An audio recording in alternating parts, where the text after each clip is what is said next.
I'm Emily, a 33-year-old woman who's all about being neat and organized. I work as an auditor in a big firm, and my friends often joke about my love for keeping receipts and paying taxes on time. But hey, I think it's these little things that keep my life in order. So, let me tell you about how I met my husband, Jake. We met at a party thrown by our mutual friend, Lisa. I remember that night clearly. I was sipping on a glass of wine, chatting with some old college friends, when Jake walked in. He was a bit older, with a confident stride and a charming smile. He worked as a manager at a food sales company. "Hey, I'm Jake. Do you mind if I join you?" he said, holding a beer and looking directly at me. "Sure, I'm Emily. Nice to meet you," I replied, giving him a smile. We started talking, and I was surprised by how easy it was to chat with him. We discovered that we both loved hiking and had a shared passion for classic rock music. A few months into our relationship, Jake invited me to his sister Sarah's barbecue. It was my first time meeting his family, and I was a bit nervous. When we arrived, Sarah greeted us warmly, but her 3 kids were a different story. They were running around, screaming, and throwing toys everywhere. "Hey, Sarah, this is Emily," Jake said, introducing me. "Nice to meet you, Emily. These are my little rascals, Mike, Tom, and Lily," Sarah said, barely holding on to Tom, who was wriggling out of her grasp. "Nice to meet you all," I replied, trying to hide my unease. As the evening went on, the kids got wilder. They were climbing on furniture, throwing food, and screaming at the top of their lungs. I looked at Jake, hoping he'd say something, but he just smiled and shrugged. "Aren't they just full of energy?" he said, chuckling. I forced a smile. "Yeah, they sure are." As our relationship grew, Jake and I started talking about the future. He proposed to me during a hike, on top of a beautiful hill overlooking the valley. It was simple and sweet, just the way I liked it. Our wedding was a lovely affair, except for one little hiccup: Sarah's kids. They were at it again, running around, making a mess, and being loud. Sarah didn't seem to care, and Jake just found it amusing. "Look at them, they're having so much fun," Jake said, laughing as he watched them spill drinks and toss food around. "Yeah, but they're also making a huge mess," I replied, trying to keep my irritation in check. "Oh, come on, Em, they're just kids. Let them enjoy," he said, shrugging it off. I didn't want to ruin our special day by arguing, so I let it go, hoping things would get better once we settled into our new life together. So, after we got married, Jake and I decided to take the plunge and buy a house together. We had been living in a rented apartment, but we wanted a place to call our own. I was really excited about this new chapter in our lives. One evening, after work, Jake and I sat down to talk about our finances and how we'd manage the expenses for our new home. "Emily, we need to figure out how we're going to split the costs," Jake said, leaning back on the couch. "Yeah, I've been thinking about that too," I replied. "I can handle the furniture, appliances, and some art pieces. What about you?" "Well, I was thinking I could buy you a new car. I know your old one is giving you trouble," Jake suggested. I was surprised and happy. "Really? That would be amazing. My car is practically falling apart." "Yeah, I've seen it struggle. It's time you had something reliable," he said with a smile. We started house hunting right away. After a few weeks of looking, we found a beautiful house that we both loved. It was a bit pricey, but we decided it was worth it. Moving in was a hectic process, but I was excited about decorating our new home. I spent a lot of time picking out furniture and appliances, making sure everything was high quality and stylish. One Saturday, Jake surprised me with a new car. It was a sleek, shiny sedan, and I was thrilled. "Jake, this is incredible. Thank you so much," I exclaimed, hugging him tightly. "You're welcome, Emily. You deserve it," he said, looking proud of himself. As we settled into our new home, things seemed to be going well. We both enjoyed our jobs and loved coming home to our cozy house. But there were small things that started to bother me. Jake's laid-back attitude, which I once found charming, was beginning to get on my nerves, especially when it came to household chores. "Jake, can you help me with the dishes tonight?" I asked one evening after dinner. I had a long day at work. Can't we just leave them for tomorrow?" he replied, looking at me with pleading eyes. "Jake, we can't keep putting things off. I'm tired too, but we need to keep this place clean," I insisted. "Fine, I'll do it," he said, sighing heavily as he got up from the couch. So, a few months into our marriage, I started worrying because I couldn't get pregnant. It was really stressing me out. I went to the doctor, and he told me to be patient, that it would happen when the time was right. Still, it was hard not to worry about it. Meanwhile, Jake's sister Sarah, with her 3 kids, was visiting a lot. Sarah lives in a neighboring state, but you'd think she lived next door with how often she was around. Every time she came over, she'd unload all her problems with her husband on me. It was non-stop. During dinner, while we were trying to relax, she'd be at it, talking about her issues. "Emily, you won't believe what John did this time," Sarah would start, rolling her eyes. "Sarah, can we talk about something else for once?" I'd ask, trying to steer the conversation away from her marital drama. "Oh, come on, Emily. I need to vent. You're the only one who understands," she'd reply, not getting the hint at all. And her kids? They were a nightmare. As soon as they stepped into our house, it was like a circus. They'd run around, fighting with each other, throwing food, and just being loud. After a long week at work, all I wanted was some peace and quiet, but that was impossible with those kids around. "Guys, can you calm down, please?" I'd say, trying to keep my cool as they tore through the living room. "Why are you always so uptight, Emily?" Sarah would snap at me whenever I tried to get her kids to behave. "They're making a mess, Sarah. I just cleaned the house," I'd respond, feeling my patience wearing thin. "Well, maybe if you had your own kids, you'd understand," she shot back one day, her words hitting me like a punch in the gut. I was stunned by how insensitive she was, especially knowing how much I was struggling with getting pregnant. It felt like a slap in the face, and I couldn't believe Jake didn't say anything to defend me. "Jake, are you going to let her talk to me like that?" I asked, my voice shaking with anger and hurt.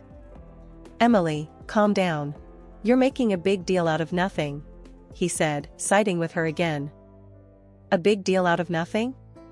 She just insulted me in my own home," I shouted, feeling the tears well up. I was so done.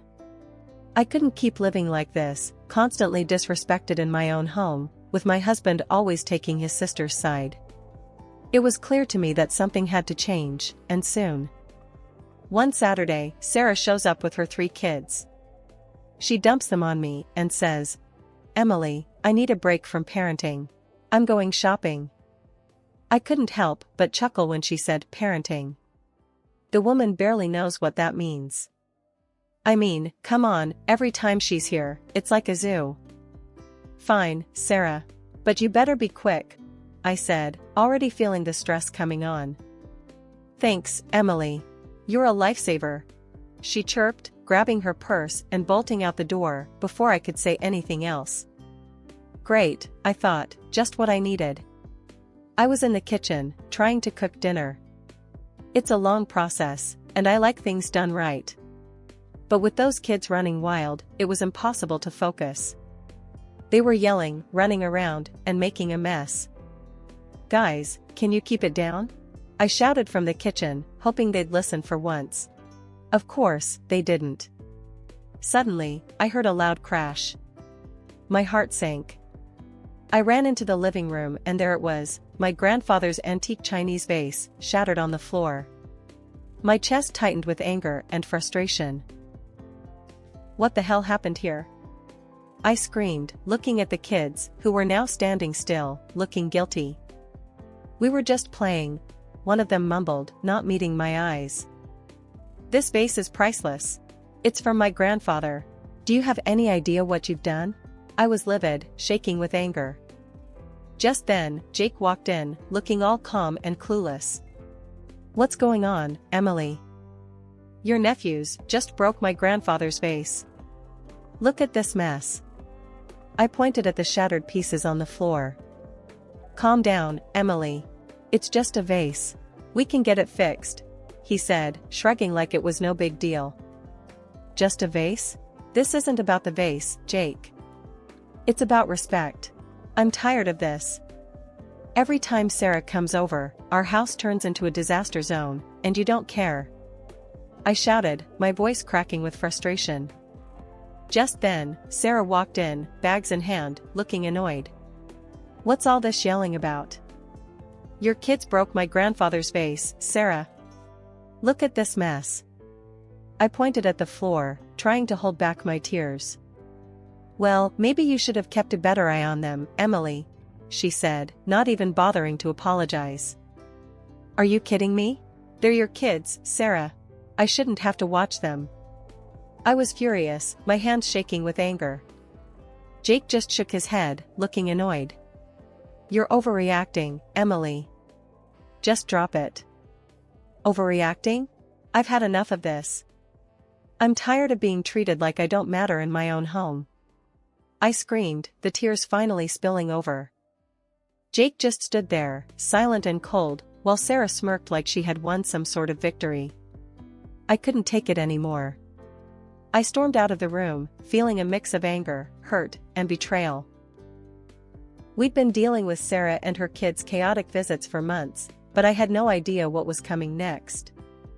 One morning, Jake was sitting at the kitchen table, munching on his toast, when he casually dropped a bombshell on me. Emily, I need to tell you something. Sarah's getting divorced and she's moving in with us with the kids for a few months, he said, like he was just telling me the weather. I almost dropped my coffee. What? Are you serious? Our house is already a madhouse when they visit for a day. How are we supposed to handle them living here for months? She's my sister, Emily. She needs our help. You need to be more understanding, he said, looking at me like I was the one being unreasonable. Understanding?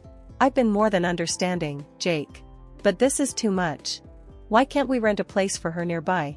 I'll even pay for the first month's rent, I suggested, trying to keep my cool. No, she'll be better off here. Plus, you can help with the kids and keep things clean, he said, like it was the most obvious thing in the world. I'm not a babysitter, Jake. I work too, and I need to relax when I get home, I said, my frustration boiling over. Stop being so selfish, Emily. It's family. They need us, he said, his tone getting sharper. I'm not being selfish, Jake. I'm just asking for a reasonable solution. I'm not going to let my life be turned upside down, I said, feeling my anger bubbling up.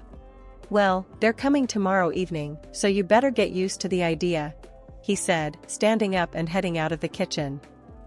I couldn't believe it. I felt completely blindsided and betrayed. The next morning, I woke up early, still fuming from our argument. I got dressed for work and went to grab my car keys, but they were nowhere to be found. He picked up the phone when I called, sounding way too calm for my liking. I took the car. It's mine, remember? I'm giving it to Sarah so she can use it for the kids. I was stunned into silence for a moment. You're giving my car to Sarah? Are you serious right now? It's not your car, Emily. I paid for it. And she needs it more than you do, he said, his tone matter of fact. That's the last straw, Jake. You've taken everything from me, and I'm done, I said, my voice shaking with anger. What are you talking about? Don't be dramatic, Emily, he said, clearly not getting it. I stood there in the hallway, holding my phone, unable to believe what was happening. It felt like a nightmare I couldn't wake up from. How had things gotten so bad?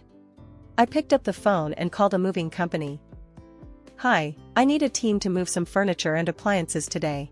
It's urgent. The movers arrived a couple of hours later. I showed them around the house, pointing out the items to be moved. Take everything, the beds, sofas, chandeliers, even the faucets in the bathroom. The movers got to work, and soon, the house started to look empty. I felt a strange sense of relief watching them carry out each piece of furniture. As the last item was loaded onto the truck, I directed them to my mom's house. "Everything goes there. Thanks for the quick work, guys," I said, handing them a tip. With the house now bare, I grabbed my essentials and headed to my mom's place. A few hours later, my phone started buzzing. It was Jake, calling repeatedly. I ignored the calls, feeling a mixture of anxiety and empowerment. That evening, there was a loud knock on my mom's door.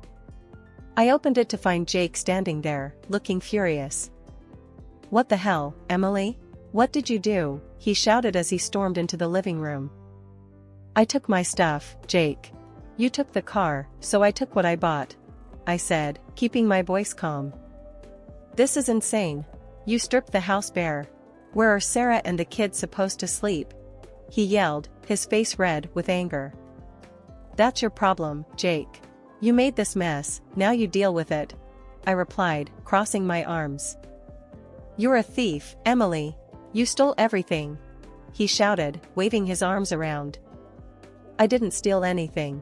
Here are the receipts," I said, pulling out a folder and showing him the proof of purchase for all the furniture and appliances.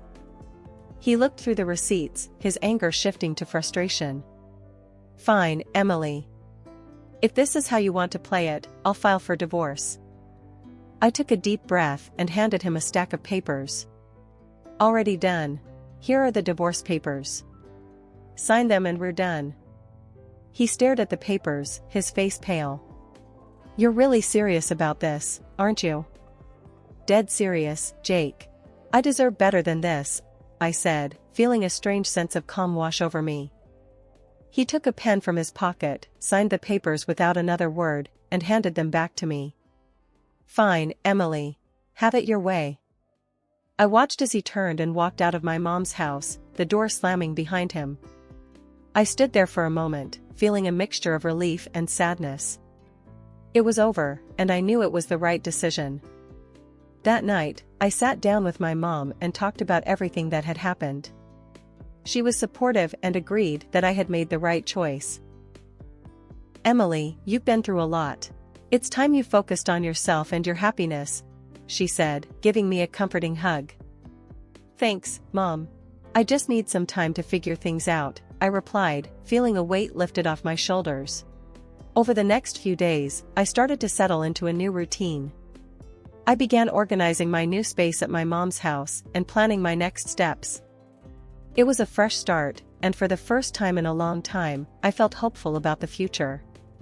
I knew the road ahead wouldn't be easy, but I was ready to face it head-on. I had reclaimed my life, and there was no turning back. After divorcing Jake, we sold our house and split the money. I decided it was time to really set up my new place. My mom's house was great for a bit, but I needed my own space. One afternoon, I was sitting in the kitchen with my mom, scrolling through listings on my laptop. "Mom, I think I found a place that looks perfect. It's a small apartment downtown, close to work," I said, showing her the pictures. She looked over my shoulder and smiled. "That looks nice, Emily. Have you called the realtor yet?" "Not yet, but I'm going to do that right now," I said, feeling a bit excited. I dialed the number and waited for the realtor to pick up. After a few rings, a friendly voice answered. "Hello, this is Mark. How can I help you?" "Hi Mark, my name is Emily. I'm interested in the apartment you have listed downtown. Is it still available?" I asked, crossing my fingers. "Yes, it's still available. Would you like to schedule a viewing?" he replied, sounding hopeful. "Absolutely. How about tomorrow afternoon?" I suggested, trying to sound calm. "That works for me. I'll see you at 3 p.m., Mark said before we ended the call. The next day, I headed downtown to meet Mark and check out the apartment. When I arrived, he was waiting outside the building, a friendly smile on his face. "Hi Emily, nice to meet you. Let me show you around," he said, shaking my hand. The apartment was small, but cozy, just what I needed. It had a nice kitchen, a spacious living room, and a small balcony with a decent view of the city. This place is perfect, Mark. I'll take it, I said, feeling a sense of relief. After signing the mortgage agreement and getting the keys, I started planning my move. I wanted to make this new space my own, a fresh start. I spent the next few days packing up my things at my mom's house and arranging for movers to help me with the big stuff. On moving day, my mom and a couple of close friends came over to help. As we loaded the last box into the moving truck, I felt a mix of excitement and nervousness about this new chapter in my life. Emily, this is going to be great for you. A fresh start is just what you need, my mom said, giving me a reassuring hug. Thanks, Mom. I'm really looking forward to it, I replied, smiling. We drove to my new apartment, and with everyone's help, we had everything unloaded and set up in no time. As I looked around my new place, I felt a sense of accomplishment and peace. It was the beginning of a new chapter, and I was ready for it. That evening, I invited my mom and friends to stay for dinner to celebrate the move. We ordered pizza and sat on the floor, surrounded by boxes and laughter. Cheers to Emily and her new place, my friend Lisa said, raising her glass of soda. Thanks, guys. I really appreciate all your help and support, I said, feeling grateful. As the night went on, we talked and laughed, and for the first time in a long time, I felt truly happy and free. After the party, as I sat on my balcony looking out at the city lights, I thought about everything I had been through and how far I had come. I was proud of myself for taking control of my life and making the changes I needed. I heard from some mutual friends that Jake used his share of the money to buy a small apartment. Now he's living there with Sarah and her 3 kids. Jake's working 2 jobs to keep up with the bills, while Sarah still isn't working. They're fighting all the time. One day, out of the blue, Jake called me. I was surprised to see his name pop up on my phone, but I decided to answer, curious about what he had to say. Hello, Jake. What's up? I answered, trying to keep my voice neutral. Emily, please, just hear me out. He started, sounding desperate. I know I messed up. I'm so sorry for everything. I didn't realize how hard it was for you with Sarah's kids. I couldn't help but laugh a little.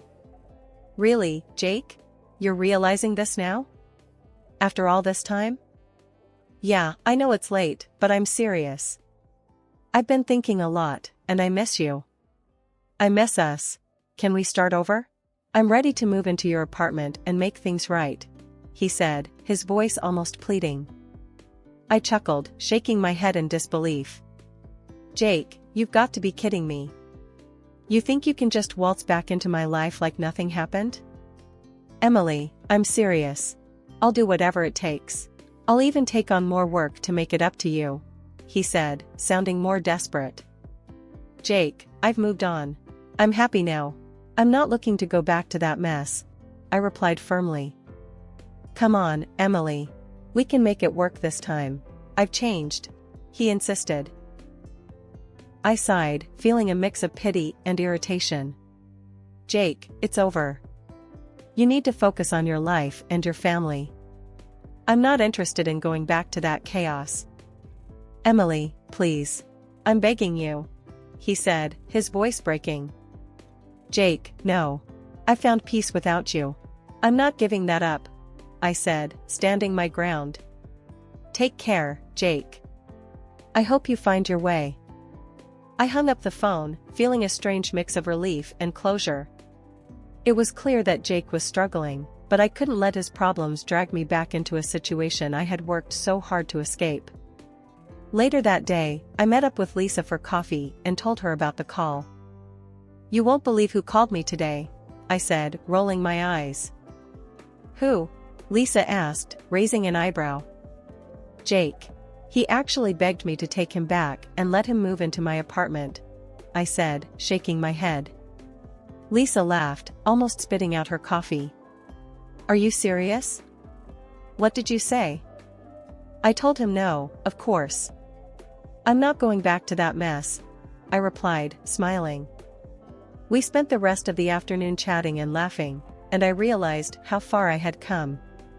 I had built a new life for myself, one that was peaceful and fulfilling. I wasn't going to let anyone take that away from me. As I walked home, I felt a deep sense of satisfaction and peace. I had finally closed the chapter on that part of my life, and I was ready to move forward with confidence and joy.